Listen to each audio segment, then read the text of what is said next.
ಕರ್ನಾಟಕ ವಿಧಾನಸಭೆಯ ಮುಂದಿನ ಸ್ಪೀಕರ್ ಯಾರಪ್ಪ ಈಗ ಅನ್ನೋ ಪ್ರಶ್ನೆ ಕೂಡ ಎದುರಾಗ್ತಾ ಇದೆ. ಯುಟಿ ಖಾದರ್ಗೆ ಸಚಿವ ಸ್ಥಾನ ಸಿಗುತ್ತಾ ಅನ್ನೋ ಪ್ರಶ್ನೆ ಎದುರಾಗ್ತಾ ಇದೆ.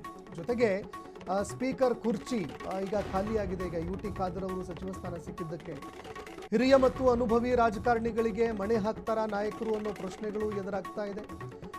ನೋಡಿ, ಸ್ಪೀಕರ್ ಆಗೋದಕ್ಕೆ ಒಂದು ಹಿರಿತನ ಬೇಕಾಗಬೇಕಾಗುತ್ತೆ, ಅದರ ಜೊತೆಗೆ ತುಂಬ ಅನುಭವ ಕೂಡ ಇರಬೇಕಾಗುತ್ತೆ. ಹೀಗಾಗಿ ಹಿರಿಯ ಹಾಗೂ ಅನುಭವಿ ರಾಜಕಾರಣಿಗಳಿಗೆ ಕಾಂಗ್ರೆಸ್ನ ಹೈಕಮಾಂಡ್ ಮಣೆ ಹಾಕುತ್ತಾ ಅನ್ನೋ ಪ್ರಶ್ನೆ ಎದುರಾಗ್ತಾ ಇರುವಂಥದ್ದು. ಎಚ್.ಕೆ. ಪಾಟೀಲ್ ಹಾಗೂ ಟಿ.ಬಿ. ಜಯಚಂದ್ರ ಸೇರಿ ಹಲವರ ಹೆಸರುಗಳು ಕೂಡ ಕೇಳಿಬರ್ತಾ ಇದೆ. ನೋಡಿ, ಈ ಹಿಂದೆ ಕೂಡ ಎಚ್.ಕೆ. ಪಾಟೀಲ್ ಅವರ ಹೆಸರು ಕೇಳಿಬಂದಿತ್ತು, ಈಗಲೂ ಕೂಡ ಅವರ ಹೆಸರು ಕೇಳಿಬರ್ತಾ ಇದೆ ಸ್ಪೀಕರ್ ಸ್ಥಾನಕ್ಕೆ ಸಂಬಂಧಪಟ್ಟಂತೆ.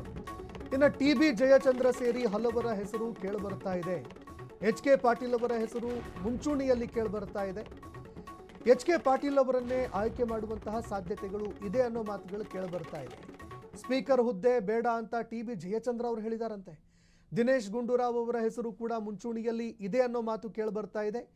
ಯಾವ ಶಾಸಕರಿಗೆ ಸಾಂವಿಧಾನಿಕ ಹುದ್ದೆ ಒಲಿದು ಬರುತ್ತಪ್ಪ ಅನ್ನೋ ಪ್ರಶ್ನೆ ಎದುರಾಗ್ತಾ ಇರುವಂಥದ್ದು.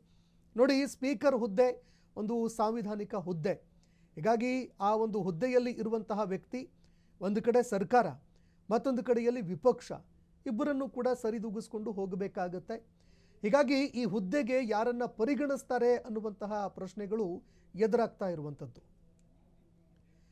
ಈ ಬಗ್ಗೆ ಮತ್ತಷ್ಟು ಮಾಹಿತಿ ಕೊಡ್ತಾರೆ ಪ್ರತಿನಿಧಿ ಮಾರುತಿ, ಫೋನ್ ಸಂಪರ್ಕದಲ್ಲಿ ಜಾಯ್ನ್ ಆಗಿದ್ದಾರೆ. ಮಾರುತಿ, ಒಂದು ಕಡೆಯಲ್ಲಿ ಯುಟಿ ಖಾದರ್ ಅವರು ಇದ್ದಂತಹ ಸ್ಥಾನ ಈಗ ತೆರವಾಗಿದೆ, ಮತ್ತೊಂದೆಡೆ ಯಾರನ್ನ ಕೂರಿಸಬೇಕು ಅನ್ನುವಂತಹ ಪ್ರಶ್ನೆ, ಯಾರ್ಯಾರ ಹೆಸರು ಮುಂಚೂಣಿಯಲ್ಲಿ ಇದೆ, ಯಾರಿಗೆ ಸ್ಪೀಕರ್ ಹುದ್ದೆ ದಕ್ಕುವಂತಹ ಸಾಧ್ಯತೆಗಳಿದೆ, ಈ ಬಗ್ಗೆ ಮತ್ತಷ್ಟು ಮಾಹಿತಿ ಕೊಡೋದಾದ್ರೆ. ಸಂತೋಷ್, ಏನು ನಿನ್ನೆ ಸ್ಪೀಕರ್ ಸ್ಥಾನಕ್ಕೆ ಯುಟಿ ಖಾದರ್ ಅವರು ರಾಜೀನಾಮೆ ನೀಡಿದ ನಂತರ 3 ಹೆಸರುಗಳು ಪ್ರಮುಖವಾಗಿ ಕೇಳ್ಬರ್ತಾ ಇರೋದು.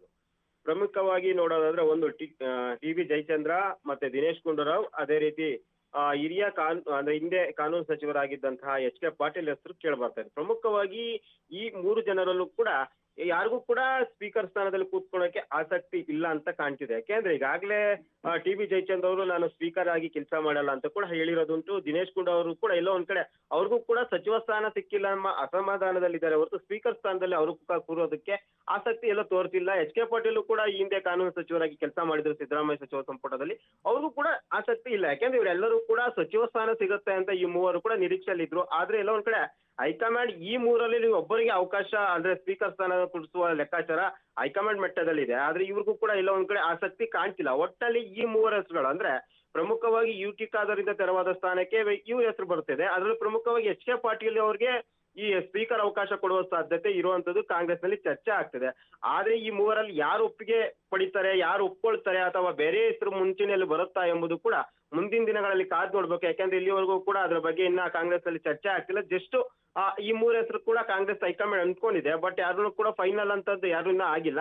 ಸದ್ಯ ಈಗ ತೆರವಾದ ಸ್ಥಾನಕ್ಕೆ ಯಾರನ್ನು ಕುಂಡಿಸ್ಬೇಕು, ಯಾಕೆಂದ್ರೆ ಮುಂದಿನ ತಿಂಗಳಲ್ಲಿ ಮಳೆಗಾಲದ ಅಧಿವೇಶನ ಆರಂಭ ಆಗುತ್ತೆ. ಅದು ಬೆಳಗಾವಿಯಲ್ಲಿ ನಡೀತಿರುವಂತ ಅಧಿವೇಶನ ಆಗಿರೋದ್ರಿಂದ ಅಷ್ಟರೊಳಗೆ ಯಾರಾದ್ರೂ ಒಬ್ಬರನ್ನ ಸ್ಪೀಕರ್ ಸ್ಥಾನಕ್ಕೆ ಆಯ್ಕೆ ಮಾಡುವ ಸಾಧ್ಯತೆ ಇರುವಂತದ್ದು. ಅಲ್ಲಿವರೆಗೂ ಕೂಡ ಸಾಕಷ್ಟು ಚರ್ಚೆಗಳಿವೆ. ಯಾಕೆಂದ್ರೆ ಇನ್ನು ಅವರು ಕೂಡ ಬಾಕಿ ಈ 3 ಕೂಡ ಸಚಿವ ಸ್ಥಾನದ ಆಕಾಂಕ್ಷಿಗಳಾಗಿದ್ದೇವೆ. ಮಾರುತಿ, ಈಗ ಎಲ್ಲರೂ ಕೂಡ ಘಟಾನುಘಟಿ ನಾಯಕರೇ 3 ಜನ ಏನ್ ಹೆಸರು ಕೇಳಿಬರ್ತಾ ಇದೆ.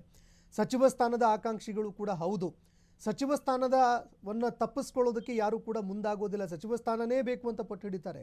ಅದರ ನಡುವೆ ಅವರ ಮನವೊಲಿಸಿ ಸ್ಪೀಕರ್ ಹುದ್ದೆಗೆ ಕೂರಿಸುವಂಥದ್ದು ಸಾಧ್ಯನಾ ಕಾಂಗ್ರೆಸ್ ಪಕ್ಷದಲ್ಲಿ ಅಂತ? ಎಸ್, ಆ ಪ್ರಯತ್ನ ಕೂಡ ಹೈಕಮಾಂಡ್ ಮಟ್ಟದಲ್ಲೂ ಮತ್ತು ಡಿ.ಕೆ. ಶಿವರಾಗಿರ್ಬೋದು ಮತ್ತೆ ಈ ಹಂತದಲ್ಲೂ ಕೂಡ ಕಸರತ್ತನ್ನ ಮಾಡ್ತಾ ಇರೋದು. ಯಾಕೆಂದ್ರೆ ಎಲ್ಲರನ್ನೂ ಮನವೊಲಿಸಬೇಕು, ಎಲ್ಲರಿಗೂ ಕೂಡ ಸಚಿವ ಸ್ಥಾನ ಸಿಗಲ್ಲ.